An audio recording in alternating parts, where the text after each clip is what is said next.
Well, tracking crime in East Nashville, a convicted felon is back behind bars after he's found with several types of drugs and a loaded handgun. Convicted felon arrested while on bond. That was a headline News 2 reported on earlier this week.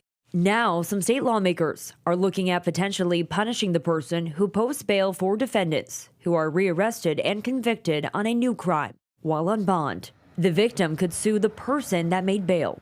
This would not apply to a bondsman. I don't think it'd ever go to court because you can't determine what a person's going to do when you bond them out. David Stuckman is the president of the Professional Bail Agents of the U.S. It's an organization that represents bondsmen across the country. Stuckman says he does not know of similar legislation like this in any other state. No statutes that I know of. And if there is, I'll get a call from somebody, but no. And I know most of the laws in most of the states. He worries that if this bill were to become law, it would discourage family members or friends from posting bail. But now you say, well, if he gets convicted of another crime, you could be sued. They're going to say, I'm not going to sign. So would you, as a person yourself, would you? No, I don't think so.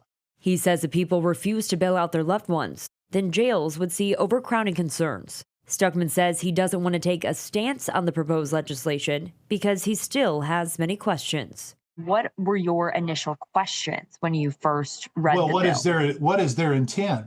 We also asked if this bill shifts the responsibility from the person who committed the crime to the person who bailed out the defendant. Oh, that's an interesting question. That's a good question. But why?